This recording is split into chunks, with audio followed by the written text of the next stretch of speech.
unbag and take a look at Trevor Bender's Desert Victory, North Africa, 1940 to 1942, which is the feature game in the latest C3I magazine, number 36, which I've done an unbagging for, and I'll put a link to that video in the description. So if you looked at that video, you might have seen some of this stuff already before, but this video is going to be focusing on the game itself and not the magazine. So if you want the page through, take a look at the other video. If you want to look at the game itself, that is what this video is about. So let's get the game out of here. So this is all the goodies that come in the bag that holds the magazine. So there's the magazine itself. Here's some of the other goodies that come with the magazine. Here are the rules, the player aids, there's two, the map, and the counters. So let's move that off to the side and take a look at the game itself. So start with the rules. And this game is, my understanding, is based on the same system that Trevor Bender developed for his previous game that was published in the C3I magazine, which was Battle for Kursk. And this is how I store my magazine games. And, the counters in bags, the rules and any player aids, and the map all go in here in these little envelopes. That's how I store all my magazine games. I think this is based on that, but if it's not, then it's still from the same designer here. So this is Desert Victory.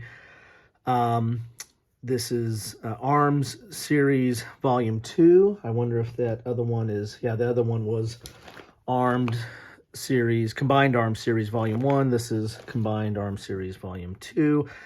Again, published by RBM Studio, which is the publisher of C3I magazine. And that's Roger B. McGowan. So you get the rules here, which are, let's see how many pages we have here. It looks like they are 15 pages.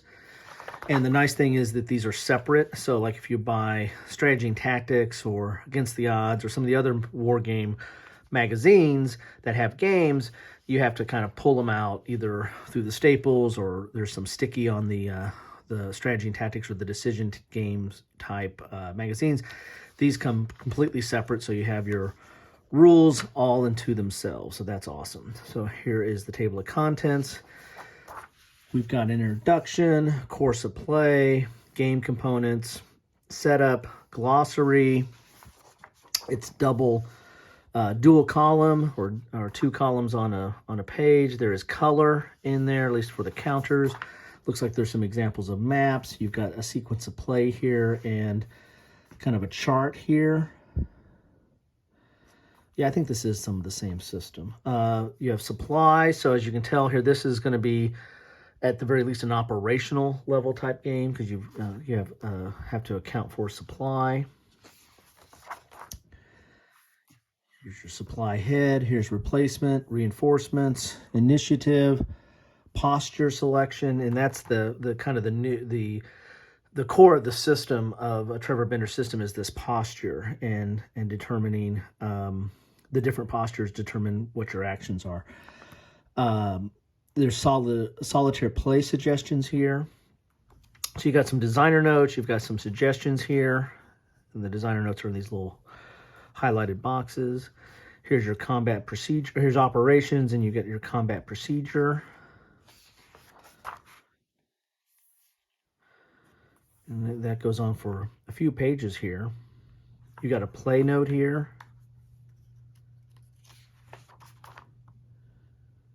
Ports and sieges, and you have some examples here or some illustrations. That's very nice. Here's engineering, reorganization, continuation and administration, special units, victory conditions, and then you have some scenarios here. There's a campaign game and a tournament scenario. And then you have designer notes. So here's the designer notes talking about a little bit about what the objective of the game was, or the objective of the design, what they were thinking, and some further reading here. So there is your 15-page rules. Looks relatively straightforward. Now let's get to the components. So let's start with the counters for this game. And you have one counter sheet, and this basically is the sheet for the entire magazine. So it will have counters here that I think are for Pacific War, Mark Herman's Pacific War, and then these are counters for the SPQR game variant that comes in the magazine. But I think the rest of this, the entire left side and this bottom here, are for Desert Victory. And noticing right out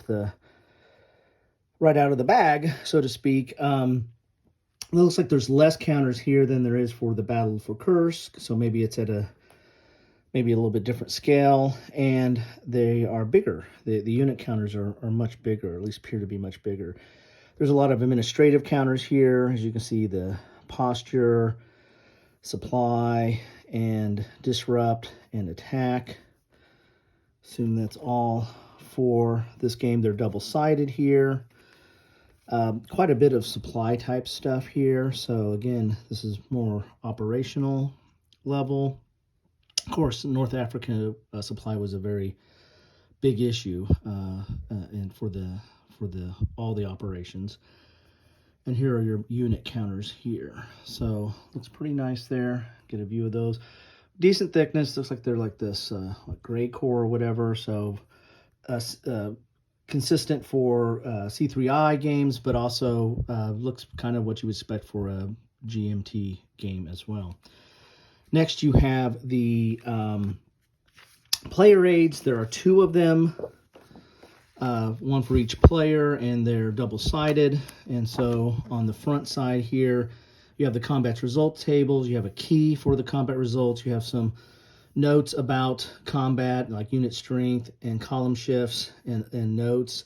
Then you have the combat procedure here. So you have combat chart for gameplay, and then you have your terrain effects chart, which is the terrain, the movement effects, combat effects, and then any notes that are attendant to those effects there. So 2 of those, and they're on decent stock, what you would expect for a player aid, which is kind of rare for magazine games. They tend to put as much of the information on the maps themselves, like, the what I'm talking about, like decision game type magazine games, the World at War, Strategy and Tactics, or Against the Odds, or Command Magazine, or Paper Wars, any of the different war game magazines.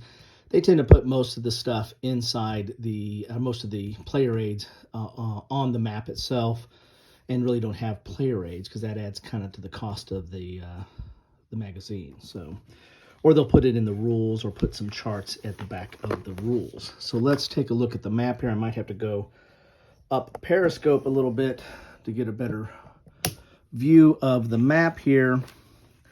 So you got a decent fold-out map here of a portion of North Africa. Go up even further here. So you're going to have quite a few charts and tables on this map as well.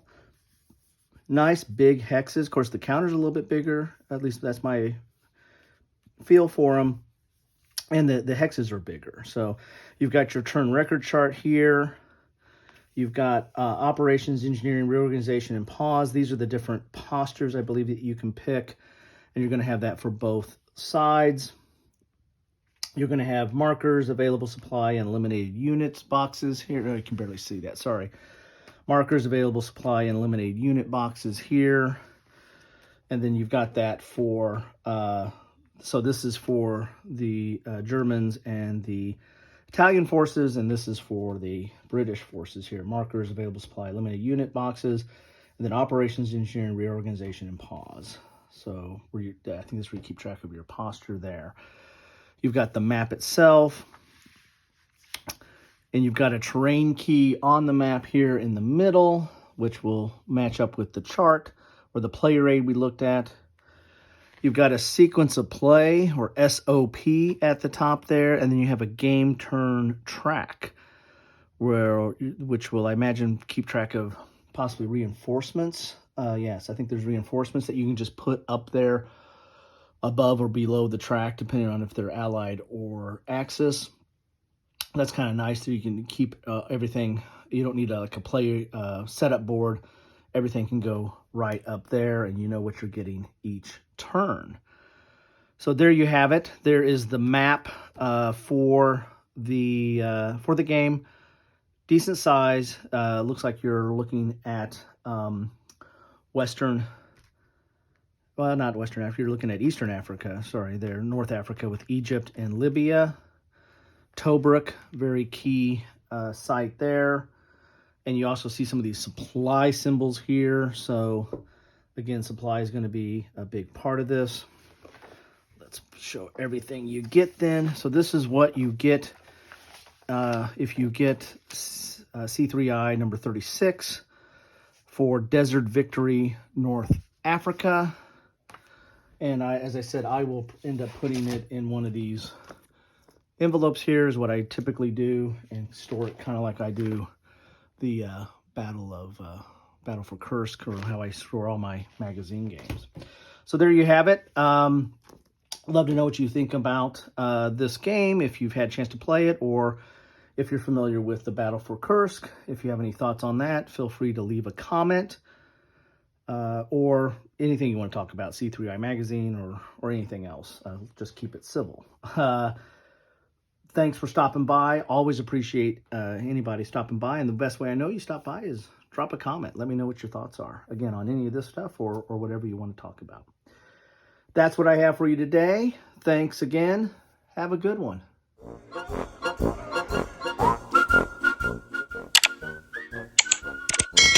Thanks for watching.